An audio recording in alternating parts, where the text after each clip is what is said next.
What up, everybody? It's your boy Kentario, and I'm back again for another episode of Christ and Comic Books. And today we are doing a reaction to episode 2 of Ms. Marvel on Disney+.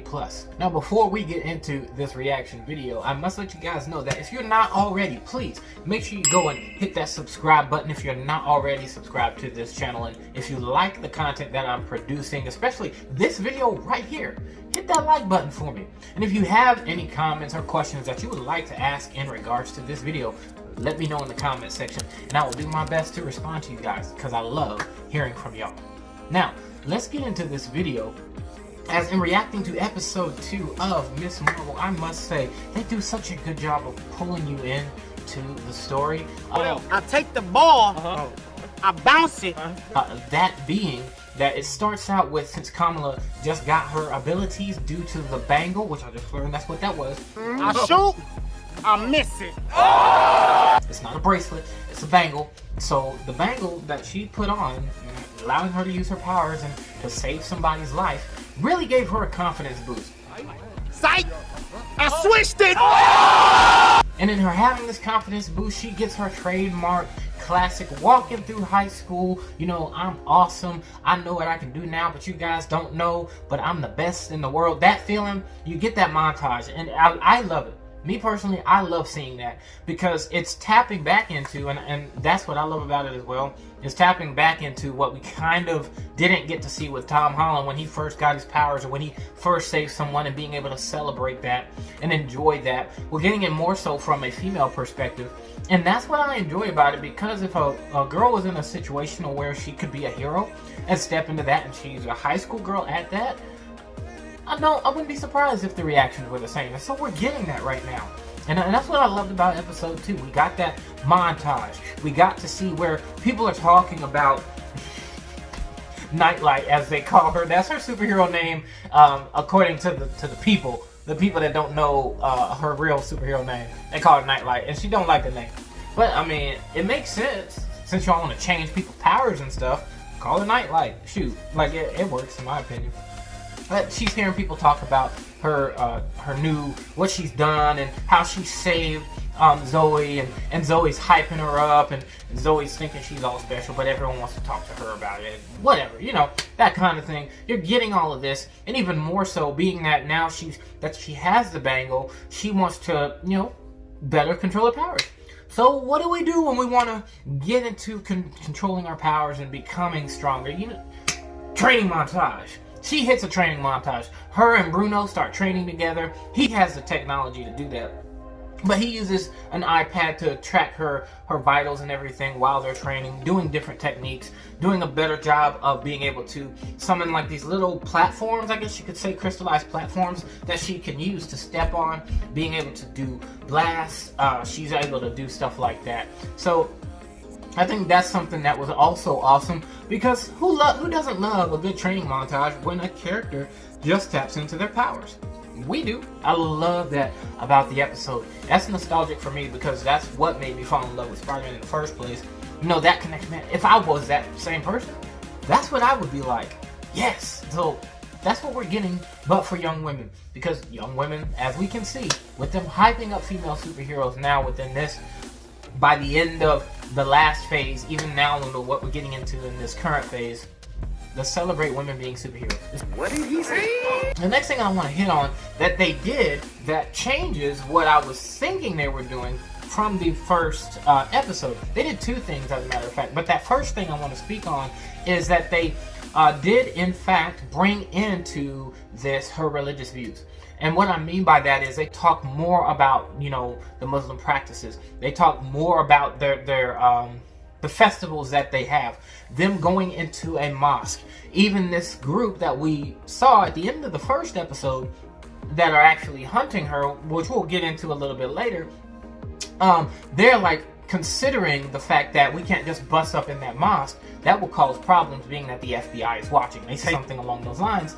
And so we see that warfare there that we have between, you know, I guess you could say our country versus, you know, what other religions, certain practices, and there being a concern there considering history, right? We can't deny that happened, right? We can't deny that happened. We can't deny that they're treated that way. and we're tapping on or touching on the surface of that within this series and within this episode. So we get the culture of the Islamic culture in the first episode, and we get a bit more of the Muslim religion here in the second episode. So I think that's something that was interesting to see. And once I do a full review of the series after the final episode, that'll be something we'll definitely talk about, as the focus of doing this is to look at this from a Christian's perspective. So if we were to say anything looking at this from a Christian's perspective, it's like, well, what if it was the church? What if it was just some Christian kid that was dealing with this, and then they came and did this to the church? You know, that what would that be like, right? I guess that's kind of how I looked at that, but we'll explore that a lot later. But I like that they brought in their belief system. I like how they also, as I said in the first episode, the family, her mother and her father, are a lot more progressive in the way that they treat their daughter. They're not as extremely strict as, you know, the stereotypical expression of a Muslim family. And then we now are seeing that that same perspective and mindset isn't limited to her family, but this has become a part of them as a culture and as a belief system to be a bit more progressive. You get this scene in the mosque where the girls are sitting in the back while the men are sitting up towards the front, and the man is preaching. You got the girls having their little small talk and no one getting reprimanded, threatened to be disciplined, to beat down. You got girls sitting there posting Instagram pics while the preacher's preaching and them posing in those pictures. And to see that really modernizes the way things are, and even the way that they are as a people, and not just assuming the worst of them or assuming that they're religious people. They have their faith, they stand by their faith, and they live for it by their own choice, a lot of them. That's what was powerful about this scene. Even more so, you get into her friend, I think her name is Nani. I always butcher her name. I thought she was Nakia at first, but I think it's Nani. Boy, if you don't... Nani expresses within the episode that her choosing to wear her hijab, right? They tap into that even more so, you know, her being able to do those different designs. They talk about that within the episode, which is necessary in one sense because it allows for us to kind of focus on that a little bit, since we're looking at their Muslim faith in this episode. Not only that, the influence that Kamala had in encouraging her to do that as well. So I think that was extremely important to have that within the episode, because now we are better understanding Kamala as a person. Sorry, I'm trying to get it right. Don't correct me, Kamala, please. The next piece that also goes along with that highlights them being progressive in and amongst their faith, is that you see that Nani is also running to be a part of the, I guess you could say, the mosque's board, in the leadership position within the mosque. Now, although the church itself, you know, the Christian church, there's a lot of back and forth as to whether or not women should be preachers or not. Although we do have a lot of women that have stepped into pastoral, dare I even say apostolic positions in the ministry, we see this where women are able to step into a leadership position within their church. But seeing that she is a high school girl as well, being willing to step into that position, that's powerful. I like the conversation she has at one point, because they go to this festival, and at the festival she talks up Kamala's dad to back her versus backing his friend, who is a male guy, backing him to be the person to become a part of the board. He wants her to help her. I am like your daughter. Like, she plays the whole little girl daughter, I thought you loved me, don't you care about me card. She played it well. She did it good. It's what you would expect, I'll be honest. That manipulative card play, man. Women have that effect on men. She had him messed up because he was just, okay. You know, looking like that. I thought that was hilarious. Now let's take a moment and talk more about the bangle itself, because what we see throughout this episode that's helping us better understand what it does is that it's not what's giving Kamala her powers. It's actually that it's unleashing or unlocking the powers that already pre-exist within Kamala herself. And this is brought up through Bruno, as he's of course keeping an eye on her vitals. He can see that the energy itself that she conjures dwells within her, versus it being something that's manifesting from it. Say all of that to say this, with her being able to harness these powers, and this is something that I've also have found myself to enjoy about this series, is they don't make Kamala immediately successful in every instance of saving someone's life. She's not just 100% saving people. For example, in the first episode, here's something that you get. You get where when Zoe is in front of her, talking to her, telling her powers are cool and all this, and that Thor hammer swings, Kamala saw the Thor hammer coming. And instead of grabbing Zoe and dodging, Kamala moves herself out the way, and Zoe gets hit. See, that tackles already, people want to be heroes, but they're not guaranteed to operate in heroism when they're put in that situation each and every time. So although she did dodge, what we do see is when she sees her falling, she does go that mile to make sure that she doesn't hit the ground by extending that crystallized hand. So, but we see that balance, that warfare of, I want to be the hero, but I can't always do the heroism right. And we get that in this episode as well. Here's one part what they did where there's two other parts to hit on. One part in which we get in the episode is her and Bruno, as Bruno's aware of her powers, are working their way up to the rooftop of the montage. They walk by this statue that's in this building with them, and as they walk by it, because Kamala was experimenting with her abilities, she knocks the statue over. But then at the same time, as it almost fell on Bruno, she pulls Bruno out the way. And she tries to celebrate that. She's like, look, I saved you.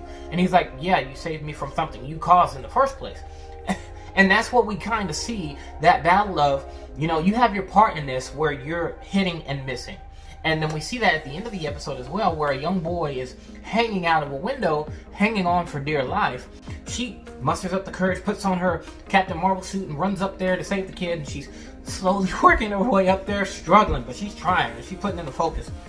She gets the boy to safety to some extent, has a vision which takes her completely out of what's happening. And since she can't focus, she can't maintain the crystallized platform, causing the boy to fall. And as the boy is falling, she's trying to conjure more crystal platforms to save him. He's bouncing from platform to platform to platform before finally falling on a car. And that leaves you as the audience, that leaves the people watching, and even Kamala is just like, ooh, she ain't looking good for that right now. And you don't know what to take from that. She's going to become the hero or the villain. That's the warfare of stepping into heroism. Is you won't be able to do everything right, but you will be expected to do everything right, and you will beat yourself up if you can't do everything right. And she's new to this. She's not going to come into this perfect. And at the same time, the people that she's helping or witnessing her help aren't going to be thinking that way about her. With her in the Bengal, what we have is she's still having visions throughout the episode. She has, I think, about 3 of them, if I remember correctly, which brings us back to I forgot to mention. I had forgot to mention that when she first put the bangle on, that she goes through this flashback, I guess you could say, or memory or vision, where she sees like this whole group of people kind of standing together, and then she comes back to the convention where she was at when she first put the bangle on. And in that instance, it's like, is she seeing her race? Is she seeing her people? Is she seeing her ancestors? What is she seeing? Like, that's the questions that run through your mind. And then you're seeing her get more specific, like you're seeing a specific woman in one vision. And then in another vision, you're seeing like certain actions take place within the vision, and she doesn't know what to make of it. She has also a vision at the dinner table, but what's important from the dinner table is the conversation that was had. What we have is her father begins to tell the story of her grandmother and her great-grandmother, where basically things were happening in Pakistan that were catastrophic, and they were having to get away.